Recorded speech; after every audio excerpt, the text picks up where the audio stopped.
You don't Well, like I'd be going very back? surprised if they asked. I mean, you Why? know, I mean, in a way, I hope they don't ask, so I don't have to think about it. Because one of the best things I think that Ricky and Steve did regarding The Office, and I think, you know, and I'm still very proud of The Office, and if it's on, I will watch it and laugh.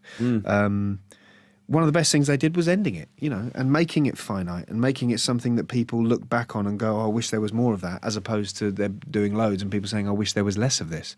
So I'd be surprised if they asked us again. I'd be Surprised if they did it on telly at all again. I would, yeah. I mean, I've enjoyed his that little computer thing, like Learn Guitar with David Brent. I think they're extremely funny because he is very funny and he's extremely good at doing an extremely funny character. And I could watch. In the right context, I could watch that all day long. It's like Partridge, you know. Yeah. I can watch that in any flavour that the makers have trusted to put it in. But I don't know, man. I'm not sure. I'm glad not to be doing The Office anymore. Not for any career reason, not for any selfish reason, but as a punter, you know, just as a viewer, I'm glad we're not ruining it, you know. Actually, Ricky's on this programme next week. Well, Is he? Yeah. Ask him. I mean, you know, I don't know. I'd be surprised if he and Steve changed their minds about that. There's one thing I really admired was the fact they went, no, that's over.